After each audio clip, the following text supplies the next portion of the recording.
নিজের হাতেই fried rice বানিয়ে বাড়ির সবাইকে খাওয়ালাম। হ্যাঁ বন্ধুরা, বিশ্বকর্মা পুজোর দিনকে আমি ফ্রায়েড রাইসটা আমি নিজে বানিয়েছিলাম, আর চিকেন সেটা আমার বৌদি বানিয়েছিল। তো ফ্রায়েড রাইসের রেসিপিটা তোমাদের সাথে শেয়ার করব, তোমরা পুরো ভিডিওটা দেখো।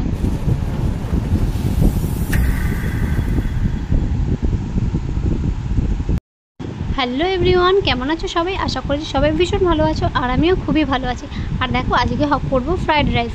সেই জন্য এখানে গাজর, ক্যাপসিকাম আর বিনস আছে, সেটা আমি মাকে বলেছি কেটে নিতে। মা অলরেডি দেখো কেটে দিয়েছে। আর আমি এখানে একটা হাঁড়ি বসিয়ে নিয়েছি, হাঁড়ির মধ্যে গরম জল দিয়েছি।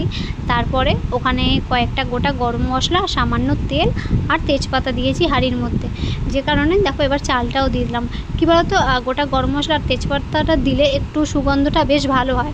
গোটা গরম মশলা বলতে আমি 3-4টে এলাচ দিয়েছিলাম, তারপরে দারচিনি, লবঙ্গ যা যা থাকে আর কি।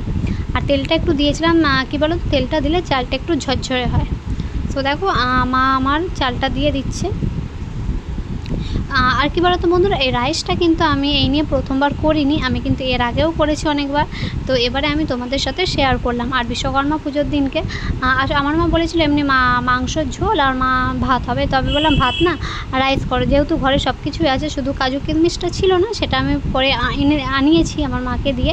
তো আমার মা কিন্তু অনেকটাই হেল্প করেছে, এই দেখো যেমন সবজি কাটাকাটি, চাল ধোয়া, তো মা করেছে, আর জাস্ট রান্নাটা আমি করেছি। আর এদিকে দেখো কাজু আর কিশমিশ এটা কিন্তু আমি ভিজিয়ে দিয়েছি। আর এটা কী বলতো, রান্না করার কিছুক্ষণ আগে যদি ভিজিয়ে রাখতাম, মানে আরেকটু আগে, তাহলে বেটার হতো। এবার কাজু কিশমিশটা তো লাস্টে আনা হয়েছে। তো দেখো এখানে কিন্তু ভাতটা মোটামুটি হয়ে গেছে। এবার আমি দুখানা ঝুড়ি নিয়ে নিয়েছি, দেখতে পাচ্ছ ভাতের পরিমাণটা বেশি আছে, কেননা আমার বাড়ির সবাই খাবে, যে কারণে একটু বেশি করেছি। তো দেখো দুটো ঝুড়ির মধ্যে এখন এটা জলটা ঝরে যাচ্ছে। আর এদিকে দেখো আমার বোন বলছে আমি একটু ভাজা শুরু করে দিয়েছে বিনসটা। তো আমি যে কী বলো তো, পুরোটা ভাজিনি, অল্প একটু ভেজেও চলে গেছে, তারপরে কিন্তু আমি ভাজবো। তো বন্ধুরা, আমার বোন দেখতে পেলে শুধু তখন বিনস ভাজছিলো। আমি বললাম একটা একটা করে সবজি ভাজতে হবে না, একেবারে তুই পুরোটা দে, তারপরে আমি আসছি। তো দেখো পুরোটা ঢেলে দিয়েছে, এখন আমি কিন্তু ভাজাভুজিটা আমি করে নিচ্ছি। আর বন্ধুরা, তোমরা যখন ভাজাভুজিটা করবে একটু খেয়াল রাখবে যাতে একেবারে মানে গলে না যায়।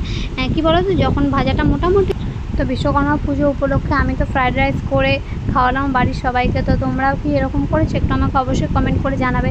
কী বলো তো, নিজের হাতে রান্না করে ফ্যামিলির সবাইকে খাওয়ানোর একটা আলাদাই অনুভূতি আছে, কি বলো বন্ধুরা? তো চলো দেখো, এখানে কিন্তু ভাজাটা মোটামুটি হয়ে গেছে। আমি এবার এখানে একটা প্লেটের মধ্যে ভাজাটা তুলে নেব। দেখো এবারে আমাদের তো খুব একটা বড় কড়াই নেই, সে কারণে কিন্তু আমি একটা বড় ডেচকি নিয়েছি, দেখবে তোমরা। দেখো ডেচকিটা আমি বসিয়ে দিয়েছি, যে কারণে ভাতের পরিমাণটা অনেকটা বেশি আছে, ওই জন্য কিন্তু ডেচকিটা নিয়েছি। তো দেখো এখানে আমি ঘিটা এখন দিয়ে দিলাম। এবারে যে কাজু আর কিশমিশ যেটা আমি ভিজিয়ে রেখেছিলাম, সেটা কিন্তু আমি দিয়ে দিলাম। দেখো আরেকটু ঘি দিয়ে দিলাম আর কি, মনে হলো যে আরেকটু দেওয়াটা উচিত, যে কারণে আমি আরেকটু ঘি দিয়ে দিলাম। আর এখানে আমি এখন কাজু বাদাম আর কিশমিশটা দিয়ে নিলাম। তো এটা ভালো করে ভেজে নেব। তো তোমরা সাথে থাকো বন্ধুরা, পুরো ভিডিওটা প্লিজ দেখো, কেউ চলে যেও না।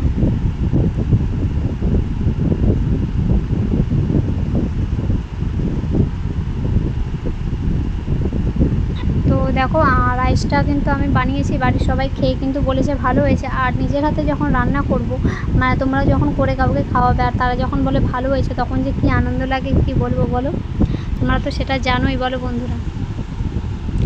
তো চলো এটা কিন্তু আমি একটু ভেজে নিচ্ছি, ভালো মতনই ভেজে নিচ্ছি।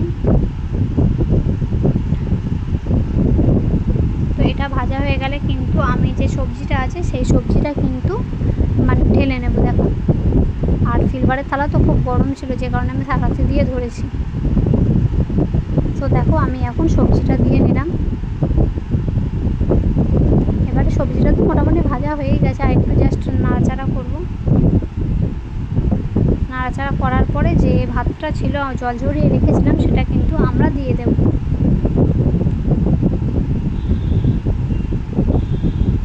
আর ভালো করে নাড়াচাড়া করছি, আমার কিন্তু একটা ফোঁটাও লেগে যায়নি। তো তোমরাও দেখো বন্ধুরা, যদি। তো দেখো আমি এবার একটু চিনি দিয়ে দিলাম, কারণ একটু মিষ্টি মিষ্টি হলে বেশ ভালো লাগে। দেখো একটু মানে কি মোটামুটি দিয়েছি, দেখতেই পাচ্ছ তোমরা চিনির পরিমাণটা কতটা দিয়েছি। তো এবার এই চিনিটা দেওয়ার পরে সামান্য একটু আমি নুন দিয়ে দিলাম, কেননা যখন ভাত বসিয়েছিলাম ভাতের মধ্যে কিন্তু আমি নুন দিয়েছিলাম, তাই আমি অল্প পরিমাণে নুন দিলাম। এবারে সব একসাথে দেখো ভালো মতো নাড়াচাড়া করে নিচ্ছি। দেখো আমি আর একটু ঘি দেবো, দেখতে পারবে। তো ঘিটা একটু বেশি দিচ্ছি, কেননা ঘি দিলে তো গন্ধটা কত সুন্দর ছাড়ে, তোমরা জানোই সেটা।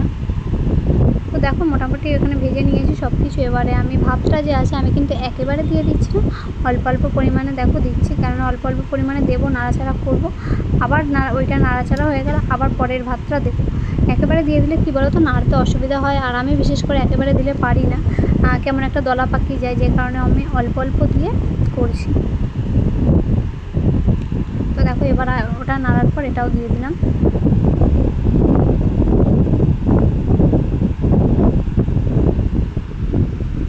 দেখো এবার ভালো মতন এটাও আমি নেড়ে চেড়ে নেব।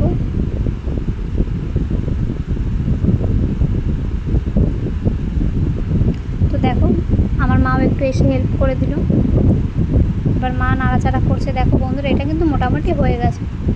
তো দেখতে পাচ্ছি এবার সর্বপ্রথম দেখো এখানে আমার পিসি, বৌদি, মা এখানে আছে, খেয়ে নেবে, আর আমার বোন বাড়ছে, দেখতে পাচ্ছ এই যে। তো চলো বন্ধুরা, আর মাম্মাম তো এখানে দেখো খেলা করছে, এবার ফুলের থালা নিয়ে নিয়েছে, ঠাকুরের পুজোর থালা। তো চলো এখানে এরা খেয়ে নিচ্ছে, এরা খাওয়ার পরে তারপরে আরও যারা আছে কাকা দাদা তারাও খাবে। তো চলো টাটা, বাই বাই। কেমন লাগলো অবশ্যই জানিও ভিডিওটা। Bye bye, take care.